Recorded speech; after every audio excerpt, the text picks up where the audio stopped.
आज का पहला प्रश्न, क्या ध्यान साधना से रोग और दुख समाप्त हो सकते हैं? आपका दार्शनिक दृष्टिकोण बताने की कृपा कीजिए। राजकरण।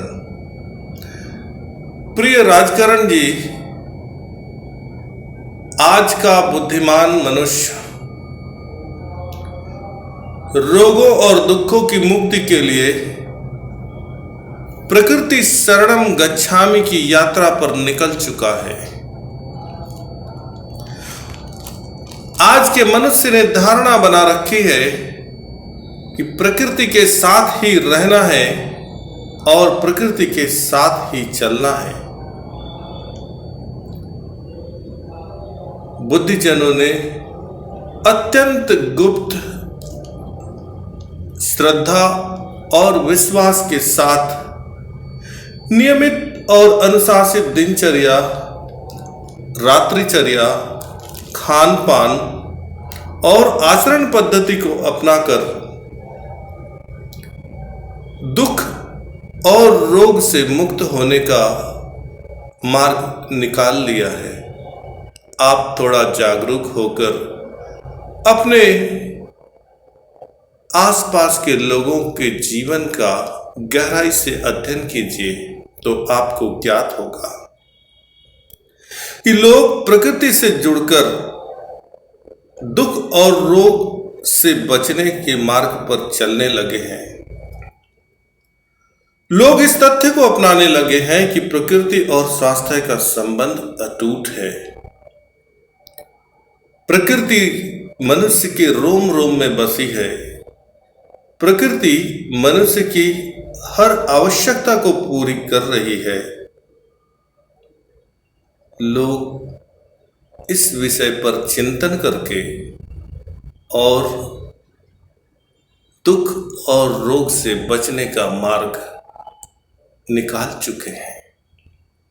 लोगों ने नया प्रयोग भी करना शुरू कर दिया है कि मैं कुछ नहीं हूं, सब कुछ प्रकृति है, मेरा कुछ भी नहीं है, सब कुछ इस प्रकृति का दिया हुआ है और प्रकृति को ही वापस लौटाना है। मैं प्रकृति की सत्ता का अंश मात्र भी अहित नहीं करूंगा, दुरुपयोग नहीं करूंगा। इस प्रकार का प्रयोग लोग श्रद्धा और विश्वास के साथ करने लगे हैं। लोग यहां तक भी अपने आप को दृढ़ संकल्पित कर चुके हैं कि मैं इस पृथ्वी पर एक अतिथि मात्र हूं और इस प्रकृति की सत्ता में स्वामी बनने की दौड़ से बाहर निकल चुका हूं। जिस मनुष्य ने यह धारणा का पालन करना शुरू कर दिया है, उस मनुष्य के जीवन से रोग और दुख मुक्त होना प्रारंभ हो गए। ध्यान के विषय में मैं थोड़ा सा कहूं, जैसा आपने प्रश्न में पूछा है। ध्यान का अर्थ है मन की अनुपस्थिति का बोध। ध्यान का अर्थ है मेरा, मैं, मुझसे की शून्यता का बोध। और जब यह बोध होता है तो भीतर रिक्तता के क्षण उत्पन्न होने लगते हैं, भीतर ठहराव अनुभव होता है, भीतर पारदर्शिता अनुभव होती है, मन निष्क्रिय होने लगता है।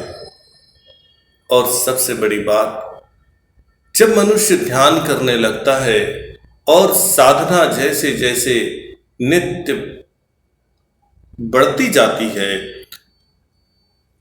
वैसे वैसे बुद्धि से ज्ञान समाप्त होने लगता है, हृदय से भाव समाप्त होने लगते हैं, स्वयं की प्राकृतिक अवस्था का पूर्ण आभास होने लगता है, मनुष्य को स्वविवेक का अनुभव होने लगता है। और इस बात पर लोग प्रयोग करने में लगे हुए हैं।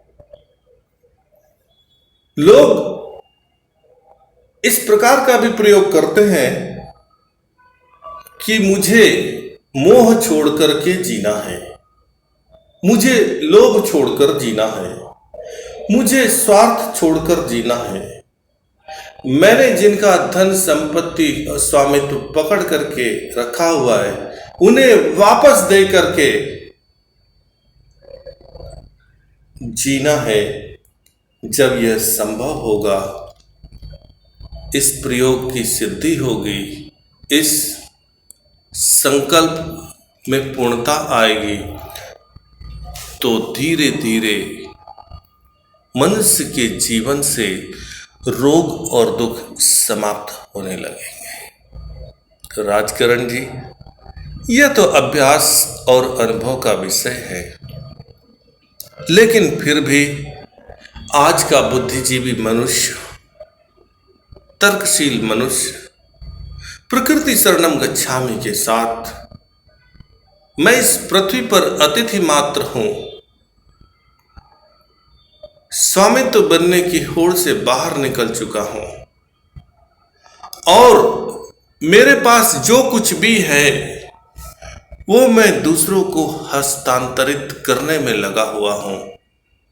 मैं प्रकृति के नियम के अनुसार जीवन जीने की साधना में लगा हुआ हूं। इस प्रकार का प्रयोग लोग करने लगे हैं और लोग रोग से भी मुक्त है और दुखों से भी मुक्त है। आज के लिए बस इतना ही। जैसा प्रश्न पूछा गया, जो दार्शनिक अनुभव मुझे यथोचित लगा, मैंने आपके समक्ष रखा। आओ देवादिदेव महादेव की कृपा और शरण के लिए महामृत्युंजय मंत्र का जप करें। महामृत्युंजय मंत्र के जप से मनोविकार समाप्त होने लगते हैं। मन की ऊर्जा, शरीर की ऊर्जा शुद्ध होने लगती है और मनुष्य स्वस्थ होने लगता है। नमः शिवाय।